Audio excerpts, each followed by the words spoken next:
Que nós possamos ser gratos, né? Pelos feitos do Senhor na nossa vida. A gente está iniciando essa semana, que é domingo, e que a gente possa ser grato por todas as coisas que o Senhor tem feito. Muitas vezes não está de acordo com a nossa vontade, porque a gente quer que prevaleça a nossa vontade. Então a nossa vontade está assim, do Senhor está assim. E nós louvamos e agradecemos pela vida da Fernanda, que vai trazer a palavra de hoje. E nós queremos orar por ela. Senhor, meu Deus, meu Pai, te louvamos, te agradecemos por nós estarmos aqui na tua casa, para juntos louvar e engrandecer o teu santo nome, Senhor. Te agradeço, Senhor Jesus, sou grata pelos louvores desta manhã, que nos concede, Senhor Jesus, de entrar no trono da graça para receber a palavra desta manhã. Abençoe de uma maneira toda especial a vida da Fernanda, Senhor Jesus. Usa ela como canal de bênção nas nossas vidas, para que o Espírito Santo venha falar diretamente em nossos corações, que as necessidades de cada um se faça, Senhor Jesus, de acordo com a vontade do Senhor, que prevaleça a vontade do Senhor, que os nossos corações sejam cada vez mais disciplinados na presença do Senhor, para que nós possamos receber, Senhor Jesus, o pão da vida, o que é melhor para nós, ó Pai.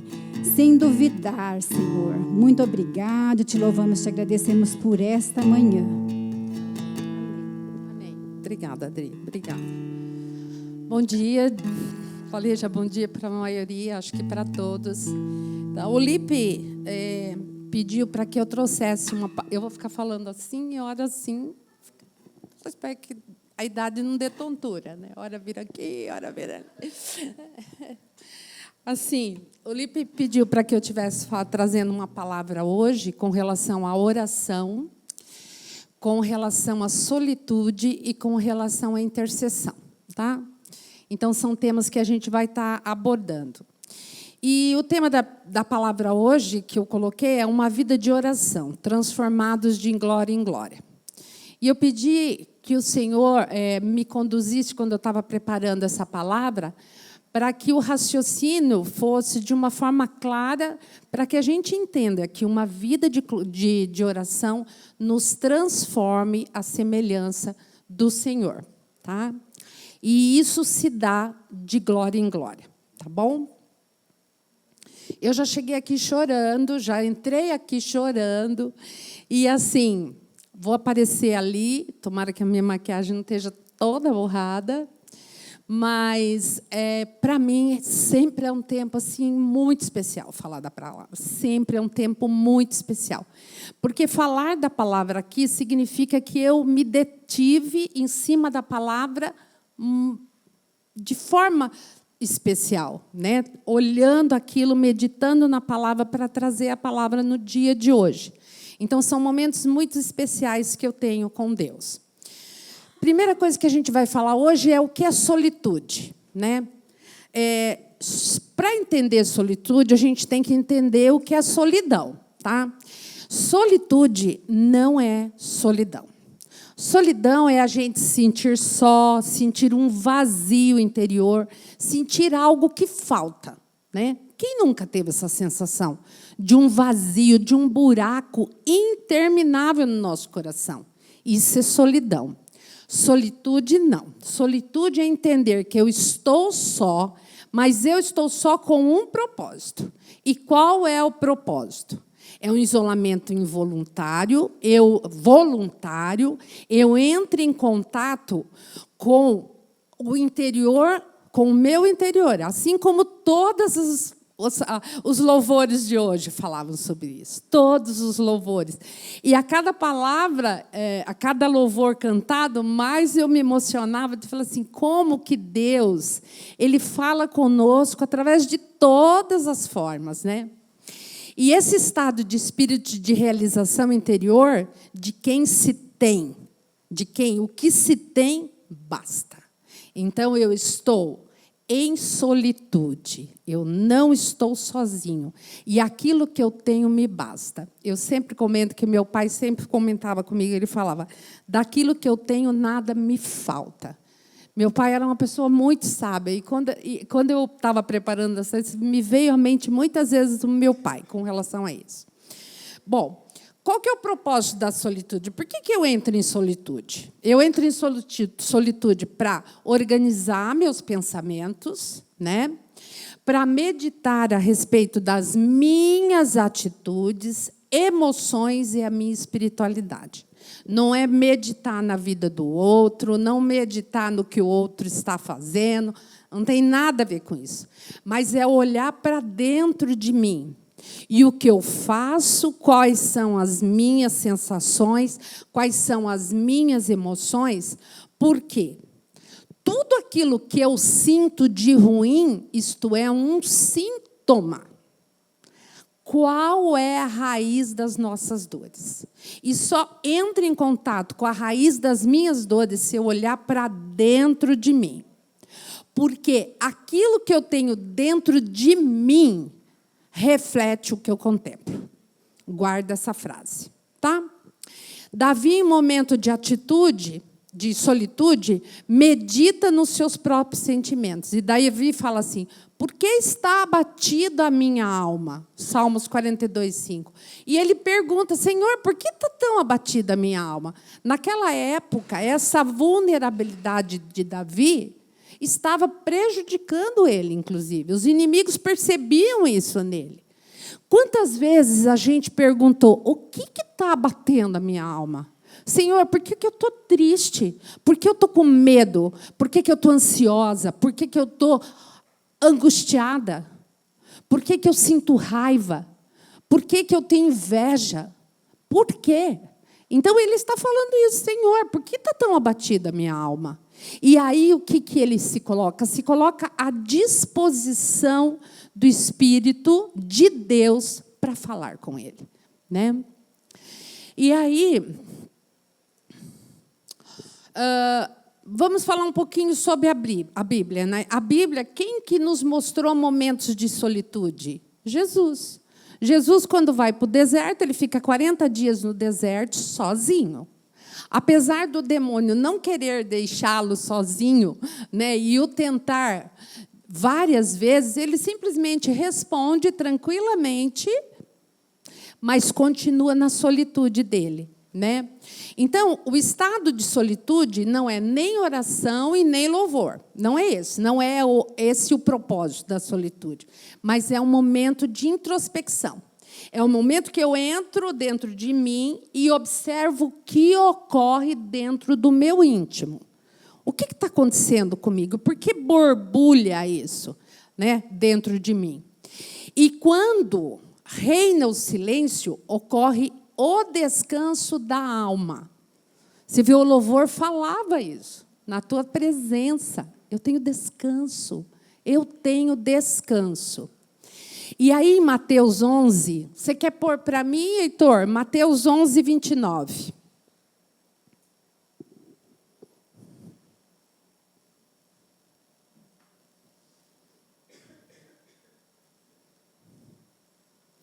Tomem sobre vocês o meu jugo e aprendam de mim, porque eu sou manso e humilde de coração, e vocês encontrarão descanso para a alma.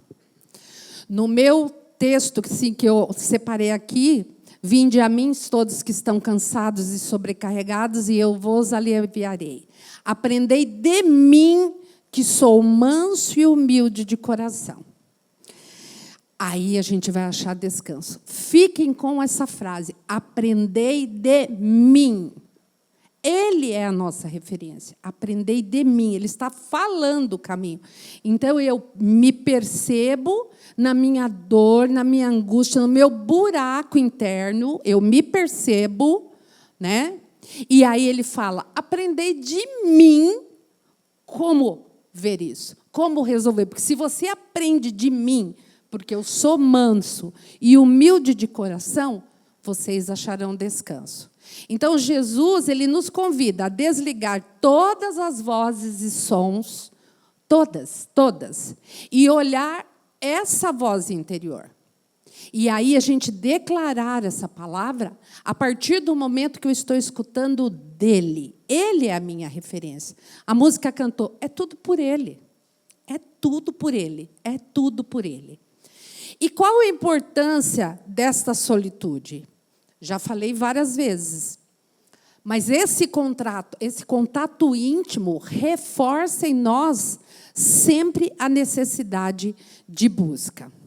E aí a nossa fuga do silêncio e da quietude aponta para o nosso medo de ficar sozinho e nos impulsiona para a multidão e para o barulho e distração constante, anestesiando o nosso cérebro para não entrarmos em contato com as situações que precisamos mudar.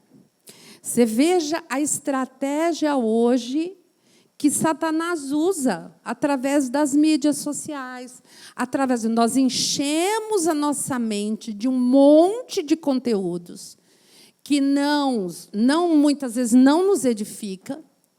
E aí você tem alguma situação para resolver, você fica, vou ver isso, vou ver aquilo, e tudo isso é para anestesiar o nosso cérebro. E eu postergo entrar em contato comigo e falar, eu preciso hoje ter uma mudança. E, Senhor, não consigo,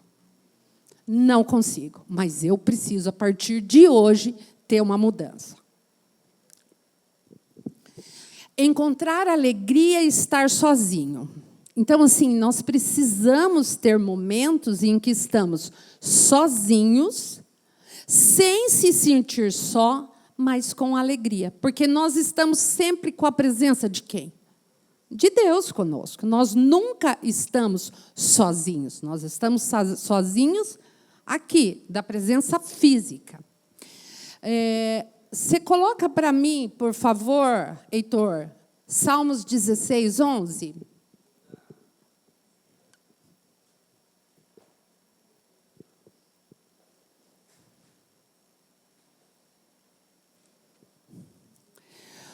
Tu me farás conhecer o caminho da vida, a alegria plena na tua presença, eternos prazeres à tua direita.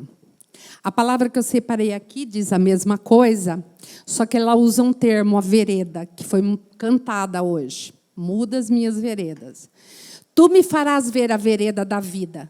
Na tua presença, a fartura de alegrias. A tua mão direita há delícias perpetuamente.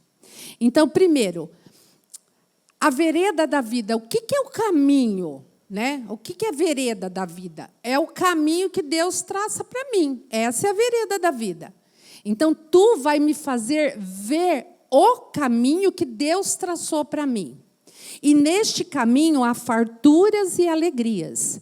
Porque daí eu começo a ver todas as bênçãos que o Senhor tem trazido à nossa vida, todas as bênçãos. E a tua mão direita há delícias perpetuamente.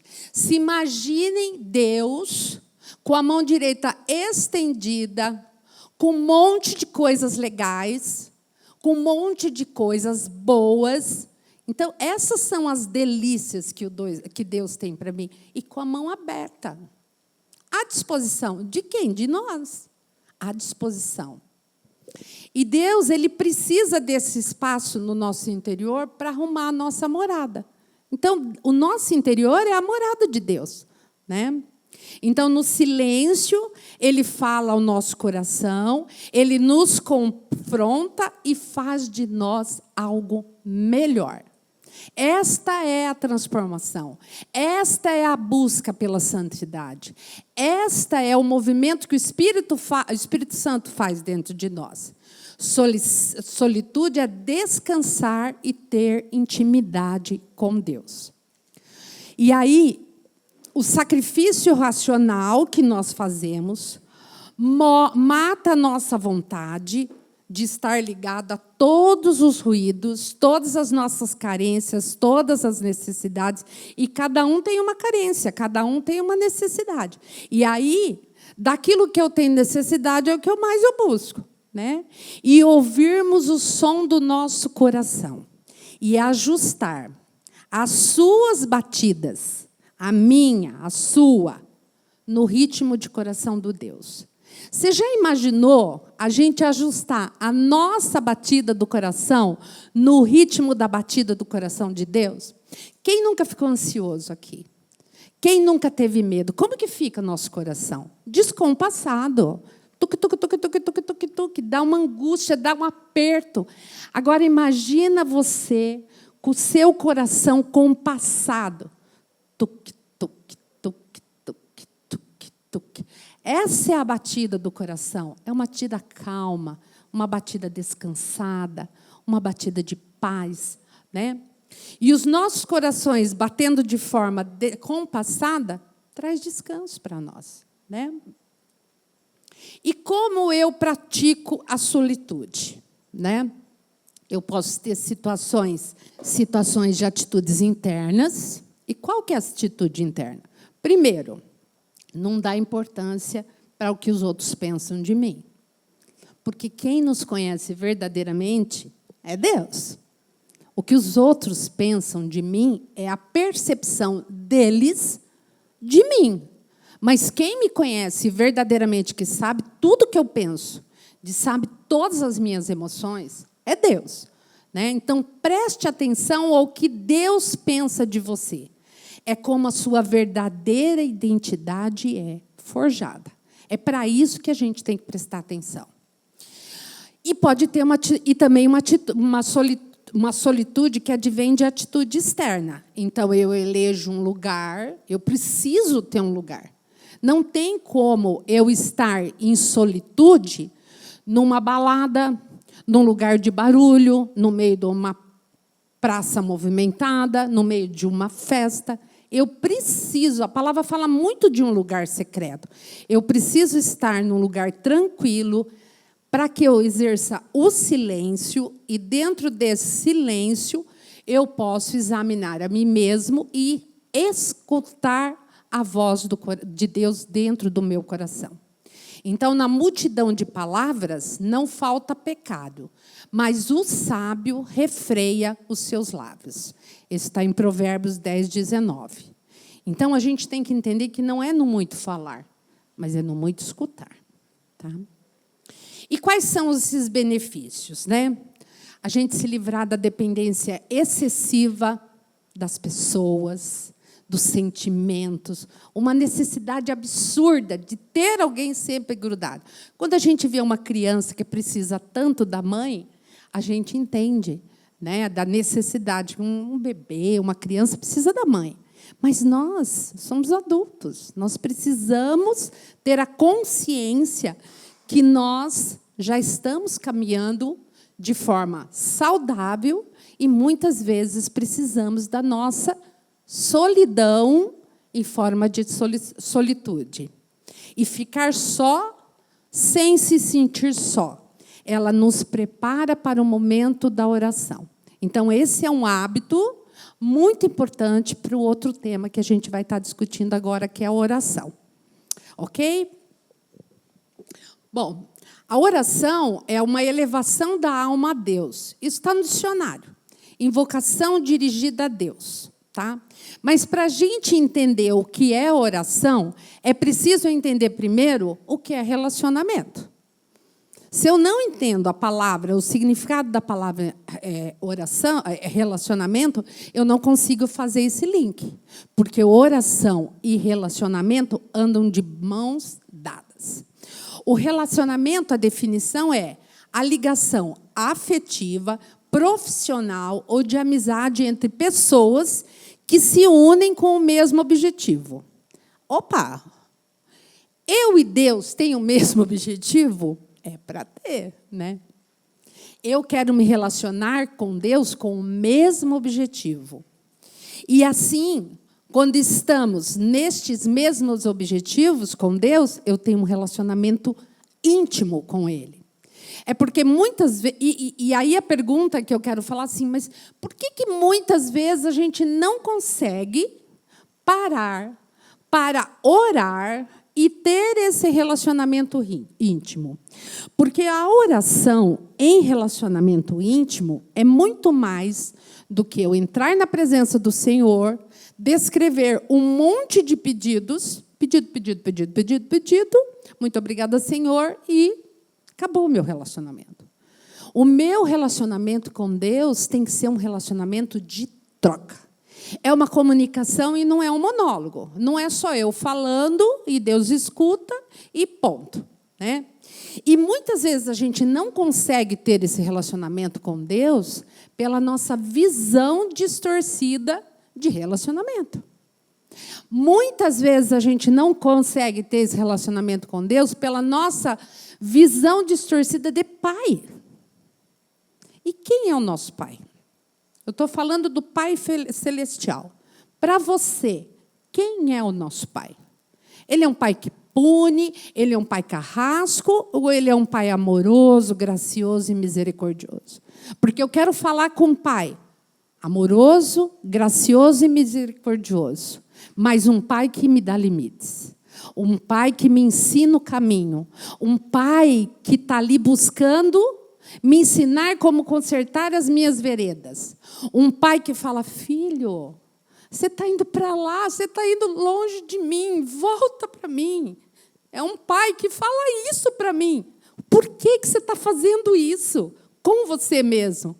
Né? É um pai que ama. Independente se eu sou bom, se eu sou ruim, se eu sou maravilhosa, se eu não sou maravilhosa, ele me ama. Mas ele me ama tanto que ele quer sempre me tirar de um caminho tortuoso. Volta, filha, volta para a vereda. Volta para cá. Por que você está indo para lá? Né? Então, o diálogo, né? Antes eu vou falar uma coisa que é importante. Nós temos segurança ou insegurança, ou medo na presença dele. Olha o interior. Eu tenho medo. Eu acho que ele vai me chamar a atenção. Ele vai brigar comigo. Então, quando você tem segurança nisso, você quer estar na presença dele. Será que nós reconhecemos a glória do Senhor? Lembra lá da palavra, transformados de glória em glória. Será que nós conhecemos a glória do Senhor? Algumas pessoas, em texto bíblico, viram a glória do Senhor, né? Entraram em contato com a glória. E até ficaram cegos, né? Então, será que nós conhecemos a glória do Senhor? E o diálogo e a comunicação com quem conhecemos e com quem tem o mesmo propósito é super agradável. Então, nossa conversa com o Senhor há de ser muito agradável. E a hora que eu estava preparando isso, eu fiquei pensando, né? Eu sou uma pessoa que gosto de pegar caçamba, né? Eu gosto de pegar coisas na caçamba, de levar para casa, de abrir o porta-mala, jogar tudo dentro. O Luiz entra em pânico quando eu chego com aquele monte de tralha em casa. Ele fala, mais uma. Eu falo, mais uma. Não, mas vai dar certo. Eu falo, no final vai ficar legal. E aí, então, assim, quando eu falo de artesanato e eu encontro uma pessoa que tem esse mesmo, porque daí eu encontro com gente que fala assim, viu, adoro uma caçamba. Putz, é uma delícia você conversar. Você fala, viu, tem um lugar lá. E o mais legal ainda é quando a amiga liga para você e fala, Fernanda, eu estou na frente de uma casa aqui, não vou sair daqui até você vir, porque tem um negócio aqui que você quer e você vai querer levar para sua casa. Eu falei, aguarda aí que eu vou. E um dia eu fui com o Luiz, 10 horas da noite, buscar um negócio no meio da rua. E o Luiz falou, então vamos, Fernanda. Eu falo, vamos, Luiz. Vamos, Luiz, é lindo. Veja que é foto, ó, é lindo. Tá bom. Está meio estragado. Não, mas vai ficar bom. Então, assim, quando eu tenho... Então, falar com a pessoa que carrega com você o mesmo propósito é uma alegria, é gostoso. Imagina você falar com um pai que você não tem medo, você tem o quê? Temor. É diferente. Você respeita. Você sabe que ele sabe todas as coisas. Ele sabe o antes, o agora e o depois. Ele pode falar, porque assim, quem nunca pediu uma coisa lá no passado, que se fala, meu Deus do céu, ainda bem que o Senhor não me deu. Quem nunca, gente? Eu já aconteceu com isso. Falo assim, nossa, e assim, me arrepia de pensar o que seria da minha vida se aquilo tivesse acontecido. Porque poderia ser a derrocada. Então, a gente tem que ser grato quando o Senhor fala não para nós. É não. Não. Não põe a mão na tomada, porque vai levar choque. Não. Não é assim que a gente faz para a criança? Não. E a gente vai com o dedinho. A criança vai com o dedinho olhando para você. É isso que Deus fala. Não, não. A minha neta olha, vai com o dedinho, eu falo, não, Liz, não. Liz, não. Aí eu tenho que tirar ela dali, porque senão ela vai pôr o dedinho. Então, aquilo que eu falei, o nosso relacionamento com Deus, ele não pode ser um monólogo interminável de reclamações e, o pior, de ordenanças. O Senhor, seguinte, já fala assim, né? Seguinte, eu estou com essa situação, né? Eu estou com essa situação, então o Senhor tem que fazer isso, tem que fazer aquilo, aquele outro. Já dá uma ordem, né? Eu acho que ele dá risada, né? Eu acho assim, fala, coitada dessa irmã, né? Ai, coitada. Filha, está confusa, mas tudo bem. Tem o tempo dela. Está confusa, mas tem o tempo, né? Em Mateus 6, 7, 8, fala assim: e quando orarem, não fiquem sempre repetindo a mesma coisa como fazem os pagãos. Eles pensam que muito por falarem serão ouvidos. Não sejam iguais a ele, porque o seu pai sabe do que precisam, antes mesmo de o pedirem. Você sabe aquela criança que fica, compra para mim, pai, compra para mim, compra para mim, compra para mim, compra para mim, compra para mim, compra para mim, compra para mim. E aí o pai, envergonhado já no lugar, fala, tá bom, vou comprar. Deus não é assim. Não adianta você ficar repetindo, a gente não muda o que Deus quer para nós. Tá? Aí uma pergunta que eu quero falar para vocês. A oração é uma obrigação que nós temos que cumprir? É uma obrigação? A obrigação que Deus dá? Não. A oração é uma bênção que Deus dá para nós. Né? É uma bênção. É um momento especial com Deus para estarmos ligados a um amor que muitas vezes nós não reconhecemos no nosso dia a dia. Né? A oração é uma técnica. Se eu falar isso, vai acontecer isso. Depois, se eu lembrar disso, vai fazer isso. Não. Apesar de Jesus ter deixado para nós a oração do Pai Nosso, Ele, na verdade, nos exalta a entender alguns princípios de oração. Eu honro a Ele, eu dou adoração a Ele, eu sou grata a Ele, eu coloco a soberania dEle à frente de tudo. É Ele, por Ele, tudo por Ele. Aí tem um momento de petição, se for o caso naquele dia, e depois de agradecimento. E aí Jesus conta a história do fariseu, que era bem versado na linguagem religiosa, e fazia o ritual certinho, mas o coração estava longe de Deus. Mas daí vem um cobrador de impostos, né? Ele vem, ele é desprezado pela sociedade naquela época, totalmente. Ele não tem o linguajar, vamos falar no mundo de hoje, gospel, né? Não tem aquela liturgia, aquela situação, aquele ritual, mas ele tem um sentimento. E qual é o sentimento?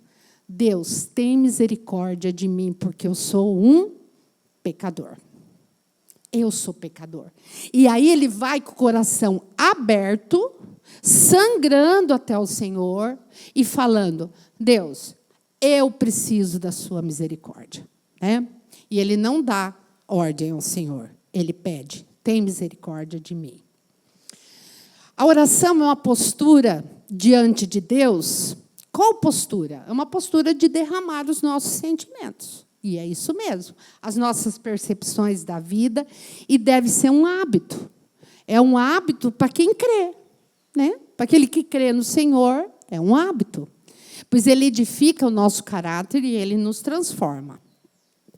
A verdadeira comunicação com Deus envolve mais do que proferir palavras, mas sentimentos. A gente não engana Deus, gente. Se a gente acha que vai lá falando umas palavras bem bonitas, ó Deus de Israel, né? Você pode falar assim, mas isso está cheio do meu sentimento, do meu amor verdadeiro por Deus.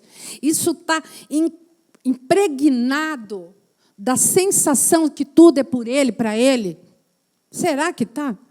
É isso que Ele espera de nós. Orar significa dar e receber de ambas as partes.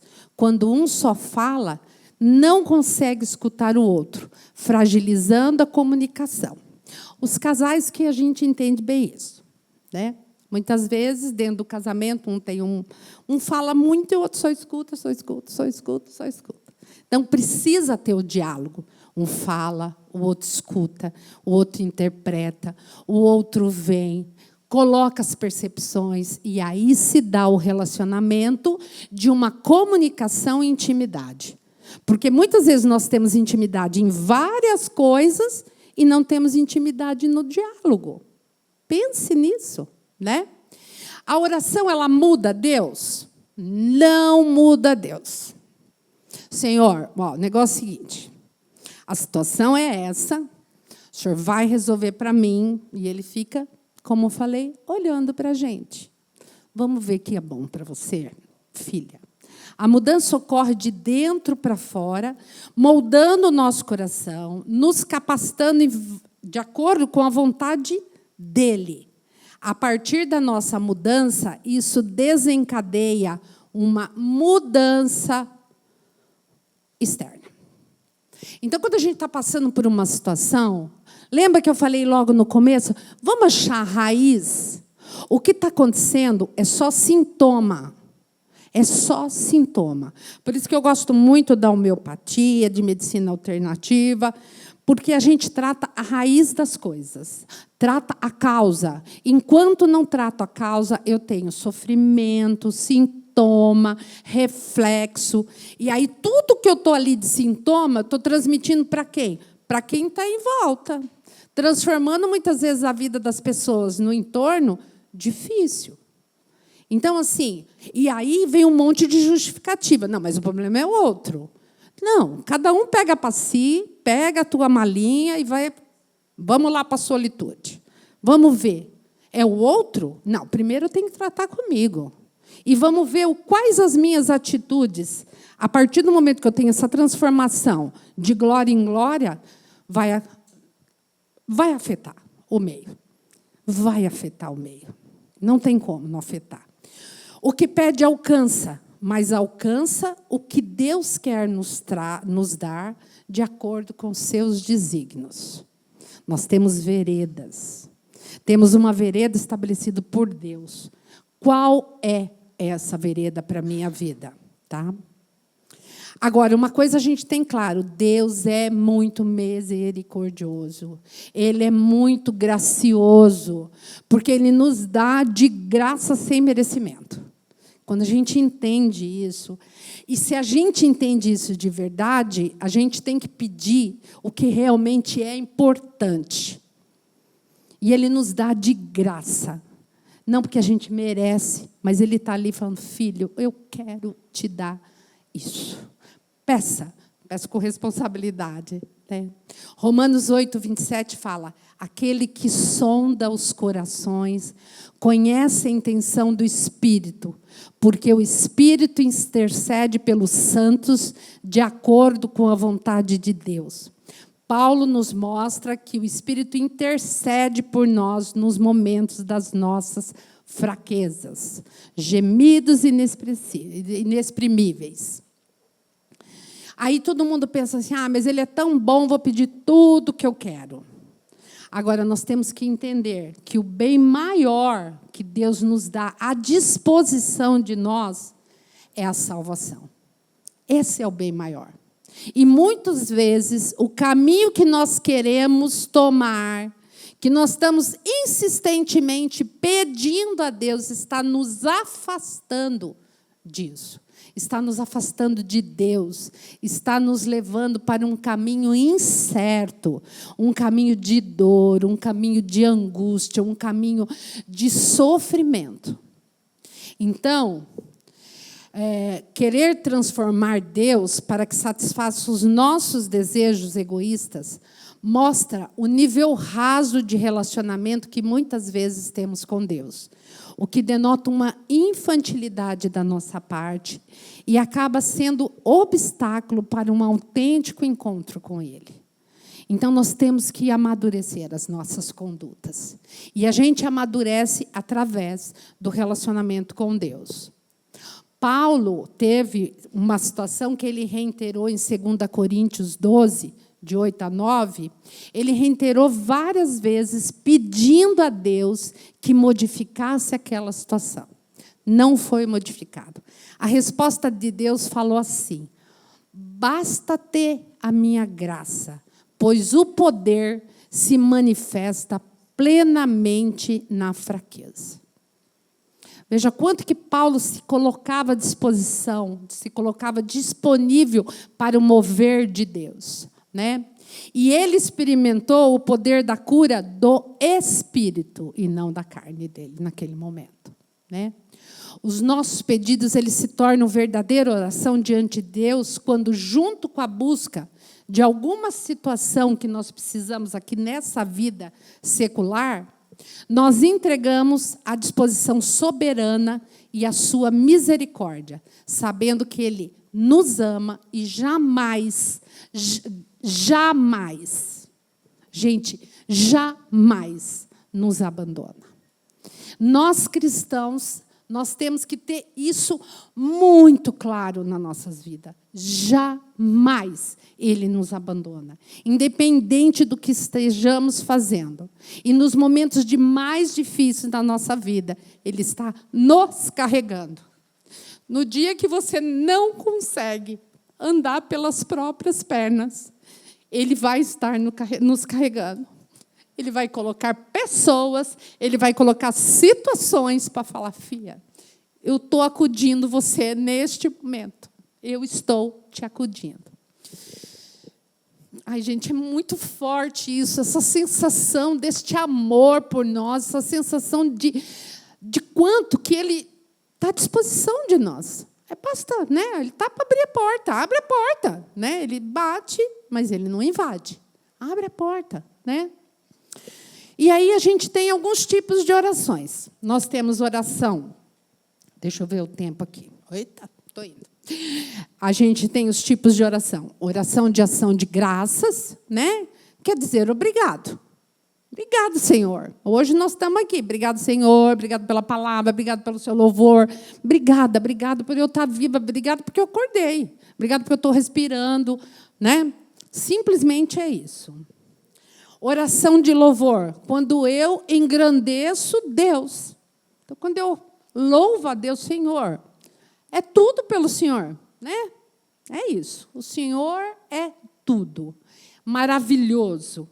Oração de adoração.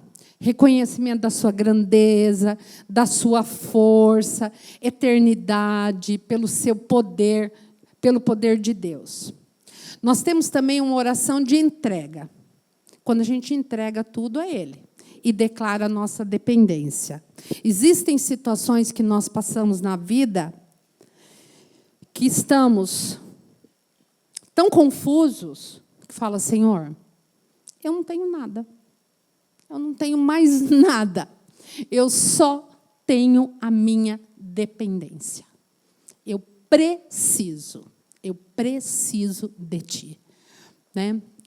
E a oração de petição ou súplica, quando a gente pede pelas bênçãos, ajuda, intervenção divina, e essa é que a gente mais faz, né? Petições, súplica. Senhor, eu preciso e eu preciso.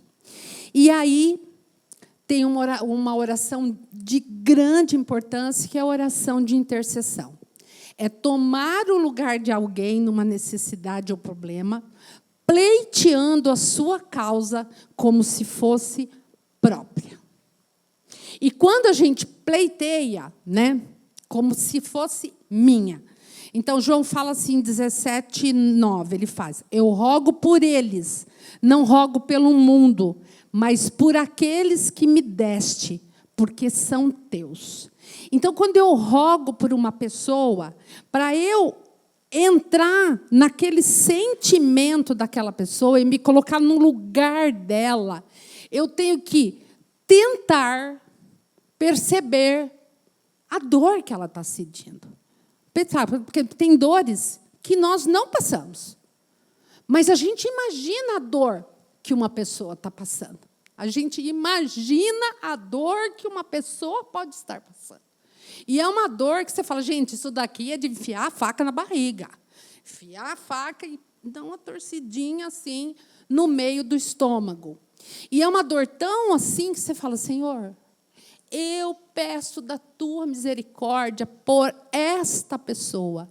Hoje, todo o meu movimento é pedindo que o Senhor a livre, a guarde, que restabeleça a fé para essa pessoa, que ela consiga sentir o seu amor derramando por todo o seu corpo, que ela possa perceber o que foi a cruz, o sangue derramado, para ela entender o seu amor por nós e que conserte as veredas dessa pessoa, né? Então, esse é um momento muito especial que a gente sai de si, do egoísmo, das petições, da nossa súplica, para interceder para os outros. Em Atos 12, você põe Atos 12, Atos 12, de 1 a 7. Nós estamos acabando já. Mais ou menos. E, nessa ocasião, o rei Herodes prendeu alguns que pertenciam à igreja com a intenção de maltratá-los. E mandou matar à espada Tiago, irmão de João. Vendo que isso agradava os judeus, prosseguiu, prendendo também Pedro durante a festa dos pães sem fermento. Depois de prendê-lo, lançou-o no cárcere e designou 4 escoltas de 4 soldados, cada um para guardá-lo. Herodes pretendia submetê-lo a julgamento público depois da Páscoa. Pedro, então, ficou detido na prisão, mas a igreja orava intensamente a Deus por ele. Na noite anterior ao dia que Herodes iria submetê-lo a julgamento, Pedro estava dormindo entre 2 soldados, preso com 2 algemas, e sentinelas botavam guarda à entrada do cárcere. Repentinamente apareceu um anjo do Senhor, e uma luz brilhou na cela. Ele tocou no lado do Pedro e o acordou. Depressa, levanta-te, disse. Então as algemas caíram dos punhos de Pedro. Esse é um exemplo de intercessão, uma igreja orando. Quando a gente se coloca como igreja aqui orando, é uma igreja orando, intercedendo por pessoas que nós nem conhecemos muitas vezes. Mas a gente sabe que pessoas, todas as pessoas, elas têm um propósito. E a gente quer que todas as pessoas cumpram o seu propósito. Quantas pessoas com ideação suicida? Gente, nós temos que nos levantar como igreja e orar por essas pessoas. Que nenhuma influência externa afete a mente dessas pessoas, para que eles consigam cumprir um propósito que Deus estabeleceu para a vida. E aí a pergunta que eu deixo para nós, igreja, por quantos nós estamos intercedendo? Por quantos? No nosso dia a dia, por quantos? Por quantas pessoas nós estamos intercedendo? Por quantas situações nós estamos intercedendo? E nós temos as orações, como a gente falou, que pode ser privada, no secreto, na concordância com outro. Jesus perguntava assim, o que você quer? O que você quer ser curado? Ele estava esperando a concordância do outro. Você quer ser curado, eu também quero te curar, está curado. Não é isso? E essa oração coletiva, que é isso que nós, igrejas, temos que fazer. Por que é tão importante participar de um lugar onde a gente está sob o guarda-chuva, né? Sob o guarda-chuva, que pessoas estão ali movidas com o mesmo propósito, com o mesmo intento, né? E onde e quando orar? Em 1 Timóteo 2,8 fala assim, quero, pois, que os homens orem em todo o lugar, levantando mãos santas, sem ira e nem contenda. Gente, ele não está falando, pega um horarinho lá e ore. Não, ele está falando em todo lugar. Uma vida de oração. Ele nos exorta a isso. Às vezes a gente não consegue levantar as mãos naquele momento. Senhor, né? Mas ora.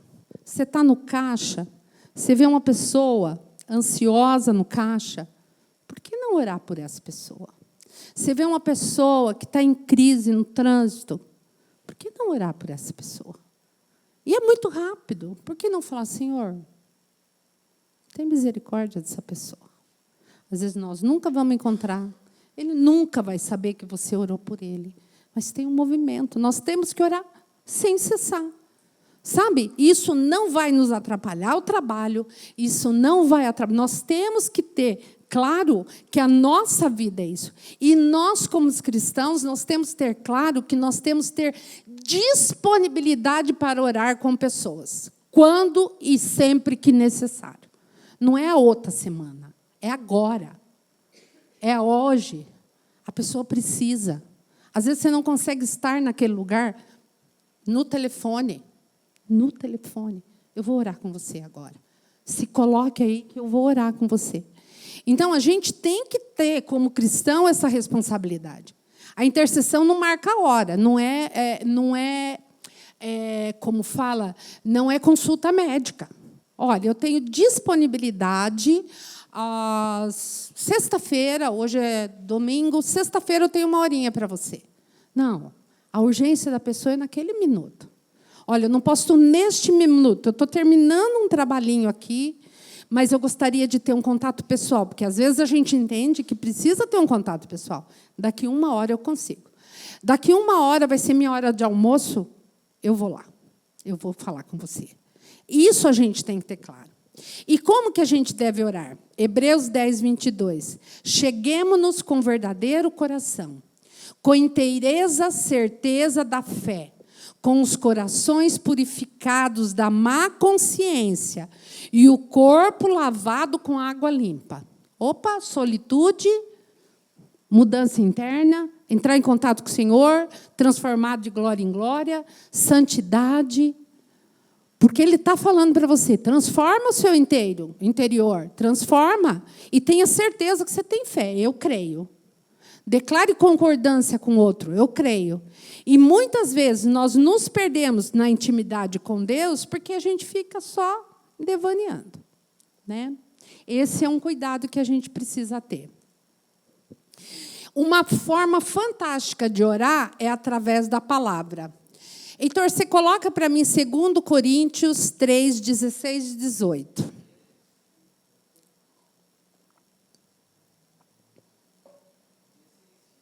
É, o 3, que vai 16 até o 18. 3 começa no 16. 2 Coríntios 3. Aqui. No entanto, quando alguém se converte ao Senhor, o véu é retirado. Ora, o Senhor é o Espírito, e onde está o Espírito do Senhor, há liberdade. Próximo. Assim, todos nós que com a face descoberta contemplamos a glória do Senhor, estando sendo transformados segundo a sua imagem, com glória cada vez maior, a qual vem do Senhor, que é o Espírito. Entende o que é a transformação de glória em glória? A palavra minha fala assim, mas todos nós com o rosto descoberto, refletindo como um espelho a glória do Senhor. Somos transformados em glória na imagem do Senhor, como pelo Espírito do Senhor. Então, a palavra está falando aqui, ele nos exorta, que, Paulo está falando, que aquele que se converte é tirado as escamas do olho. É como se um véu saísse dos nossos olhos. E nós começamos a enxergar a vida de outra forma. A gente vai ver as situações que não mais a nossa cegueira impedia. Por isso é tão importante a gente contemplar a glória do Senhor. Lembra que eu falei, a gente conhece a glória do Senhor? A gente conhece. E como que a gente conhece? Porque a gente não está vendo o Senhor fisicamente. Como que a gente conhece a glória do Senhor? Através da palavra. né? Nós falamos sobre santidade, vida reta, pecado. Não, porque nós temos que vencer pecado, e temos mesmo. Mas, na verdade, nós estamos sempre tentando pelo nosso braço, pela nossa força, pelo nosso esforço. E a gente percebe que a gente fala assim, se eu mudar de conduta, eu vou mudar de conduta. A partir de hoje, eu vou ter essa conduta, vou me abster disso, vou me abster daquilo e tudo mais. A gente falha miseravelmente. E por que a gente falha? A gente falha porque não trouxe uma mudança de dentro para fora, né? E Paulo ele fala que nós, escute isso, nós somos o resultado daquilo que nós contemplamos. O que nós estamos contemplando? Nós somos resultado do que nós contemplamos. Não tem como você copiar o que Jesus faz se você não conhece Jesus, se você não conhece a Deus profundamente. E isso só advém dos relacionamentos. Precisamos contemplar, precisamos conhecer o Senhor e meditar na palavra. E agora eu vou exortar vocês a fazer uma coisa prática, tá? Estou no finalzinho, gente. Colossenses 1, de 15 a 22. Deixa eu ver se eu estou no meu tempinho. Eu estou fechando 11h30. Vamos lá. Isso.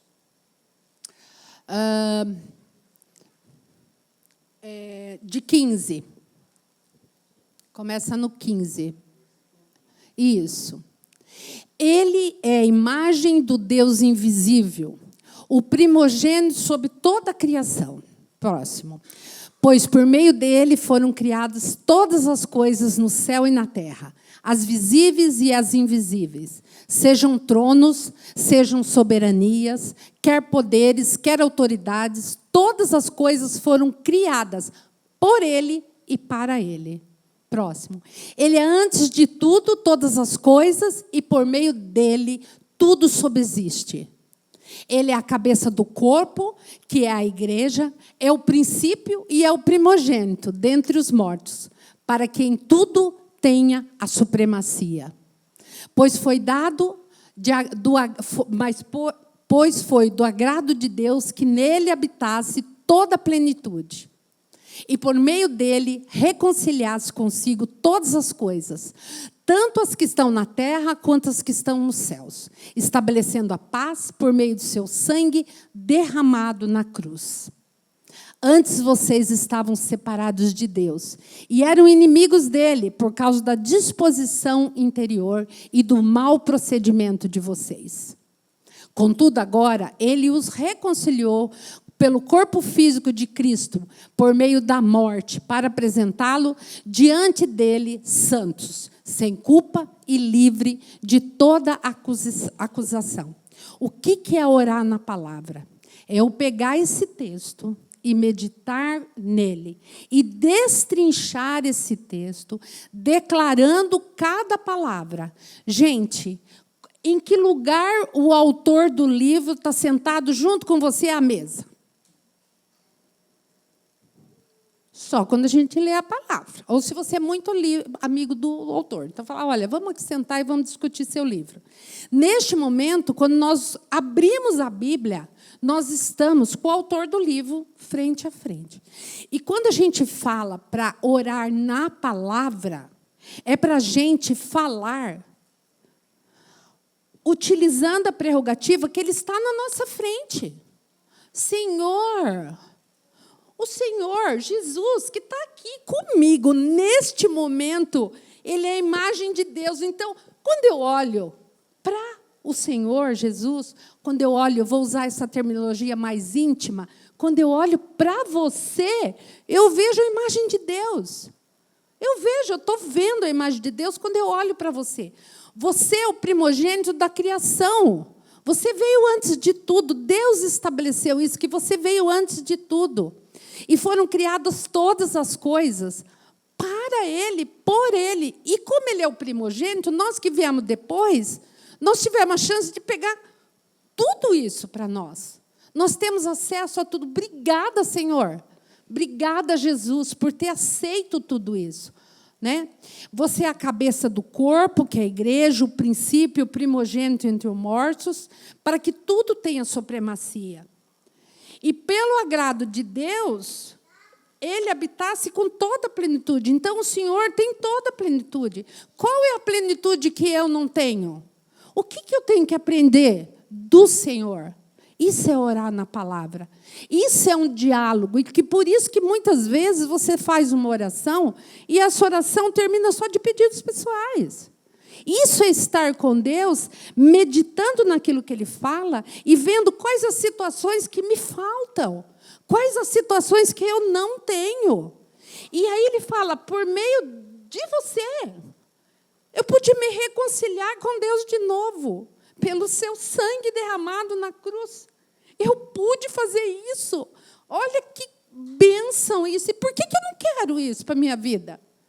Senhor, olha como eu sou fraco, como eu sou infantil muitas vezes, como eu não entendo as coisas. E é nesse diálogo que a gente medita na palavra e conversa com Deus. Através desse diálogo da palavra é que é a forma da Bíblia, de você falar a palavra em forma de oração. Então, a gente está diante de um banquete e a gente tem a figura de Jesus ali. E se eu tenho uma situação onde o Senhor estabelece coisas que são importantes e eu ainda não consigo, Senhor, Ele fala das bênçãos, Ele fala das misericórdias, fala, Senhor, eu ainda tenho raiva do meu irmão. Eu quero pegar essa bênção para mim. Olha, o Senhor está falando aqui na palavra, eu estou aqui face a face, ó. Nós estamos aqui face a face, eu quero pegar essa palavra para mim, mas eu ainda não consegui perdoar meu irmão. Eu ainda não consigo fazer aquilo que o Senhor tem falado para mim. Como que o Senhor vai me capacitar? E o Espírito Santo vai nos falar interiormente. Então, uma sugestão que eu faço, e agora estou acabando mesmo, é que quando a gente estiver orando na palavra, desta forma, e eu faço essa exortação para que a gente faça isso, orando na palavra, deixa um lápis e um caderno do lado, uma caneta, e cada característica de Jesus, que é a característica de Deus, escreva. Vai dar uma lista. E aí, Senhor, eu quero essa lista para mim também. Tá? E aí, só para finalizar, tudo que você contempla vai ser transformado de glória em glória. Então, o dia de hoje, eu faço a última pergunta. A nossa vida tem sido uma vida de oração, de contemplação? Amém? Eu cheguei aqui e a gente estava conversando antes do louvor, e o Rafael me deu um presente quando ele falou que que ele tinha composto uma música. E a hora que ele cantou para mim, eu falei, essa música é para o dia de hoje mesmo, e eu pedi que ele cantasse. E eu gostaria que, neste momento de oração, e ele vai falar muitas palavras que estão diante da contemplação de Jesus, que a gente se colocasse para orar, entendendo o conteúdo de tudo aquilo que o Senhor nos deixou no dia de hoje. Amém? Peço para todos ficarem em pé e vamos ouvir. Essa canção nasceu no ano passado, na verdade. Foi numa reunião que a gente estava aqui. E quando a gente ainda se reunia no formato de numa roda, né? E aí estava sendo partilhado naquele dia a respeito de adoção. Na verdade, não era essa. Era alguma outra partilha e alguém a Claudinha fez um comentário a respeito de adoção. E eu lembro que eu estava virado para cá, é como se Deus tivesse feito assim com o meu rosto. Virou para ela e falou, ouça isso, né? ouvindo a respeito do que ela falou. E aí essa canção, eu cheguei em casa e falei, eu preciso escrever alguma coisa a respeito disso. Eu nunca tinha escrito música. E aí fiquei, e aí veio essa canção. A gente gostaria de ensinar ela nas próximas reuniões, mas hoje mostrei para a Fernanda, e aí a Fernanda falou, vamos tocar ela no final. Então, que você também possa ser abençoado, que essa canção nasceu dele.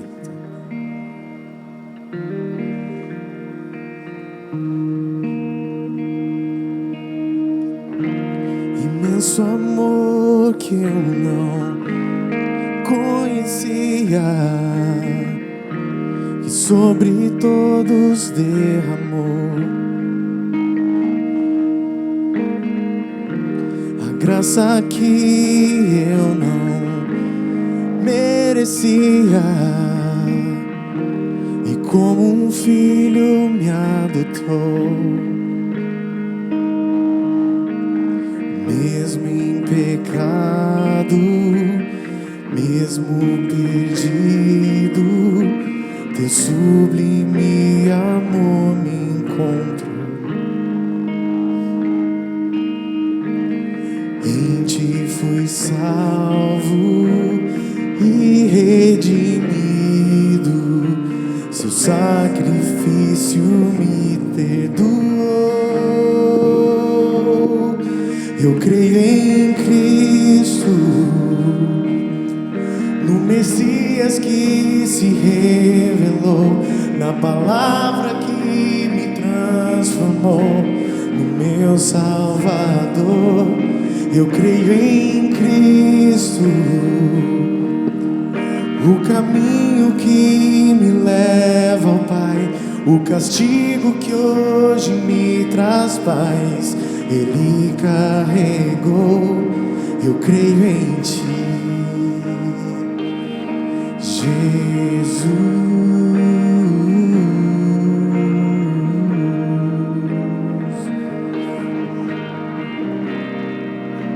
Pra onde eu irei? Só Tu tens as palavras de vida.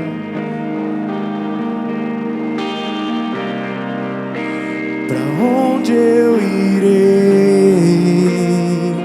Só Tu tens as palavras de vida eterna. Eu creio em Cristo, no Messias que se revelou, na palavra que me transformou, no meu Salvador. Eu creio em Cristo, o caminho que me leva ao Pai, o castigo que hoje me traz paz, Ele carregou. Eu creio em Ti, eu creio em Ti, eu creio em Ti, Jesus.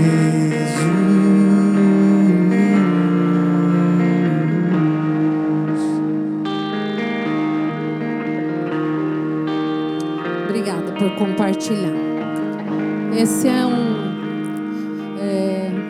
muito legal, assim, é muito interessante como o Espírito Santo, ele movimenta todas as coisas, né?